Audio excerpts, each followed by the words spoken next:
এক মুমিন যদি আখিরাতের বাঁধন থেকে ছুটে যায় তার ঈমানের কিছুই আর থাকে না, ঈমানের কিছুই আর থাকে। আল্লাহ তাআলা ঈমানের প্রথম পরিচয় দিয়েছে আল্লাযীনা ইউমিনুনা বিল গায়ব, যেখান থেকে মালিক তার কোরআনের সূরা বাকারায় কথাই শুরু করছেন। গায়েবের প্রতি ঈমান, সেই প্রথম মুত্তাকি। আর গায়েব মানে আমার চোখে অদেখা, অথচ আল্লাহ রসুলের কথা।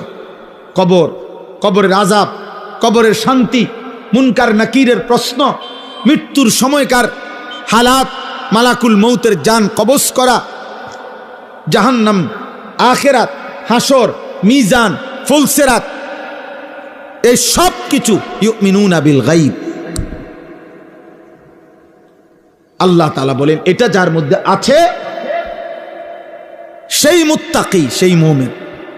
তাহলে ঈমানের প্রথম সম্পদ, ঈমানের প্রথম নিয়ামত আমার রব যা বলেছেন, যদি আমি নাও দেখি, নাও শুনি, নাও বুঝি, আমার কল্পনায়ও যদি না আসে, তারপরেও বিনা শব্দে, বিনা বাক্যে শতভাগ মেনে নেওয়া আখিরাত। তবে আখিরাত ভুলে গেলে মুমিন থাকে না, আখিরাত ভুলে গেলে মুমিন থাকে না, আখিরাত বুঝে না ধরলে মুমিন থাকে না, আখিরাত ভুলে গেলে ঈমান থাকে না। আল্লাহ আমাদেরকে আখিরাতের ফিকির দান করে। গায়ব,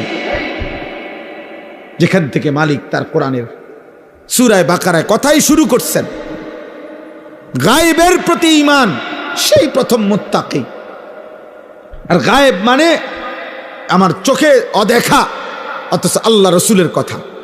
কবর, কবরের আযাব, কবরের শান্তি, মুনকার নাকিরের প্রশ্ন, মৃত্যুর সময়কার হালাত, মালাকুল মৌতের জান কবজ করা, জাহান্নাম, আখিরাত, হাসর, মিজান, ফুলসিরাত, এই সব কিছু ইউমিনুনা বিল গায়ব।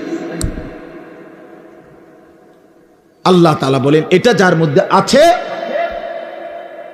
সেই মুত্তাকি, সেই মুমিন। তাহলে ঈমানের প্রথম সম্পদ, ঈমানের প্রথম নিয়ামত আমার রব যা বলেছেন, যদি আমি নাও দেখি, নাও শুনি, নাও বুঝি, আমার কল্পনায়ও যদি না আসে, তারপরেও বিনা শব্দে, বিনা বাক্যে শতভাগ মেনে নেওয়া আখিরাত।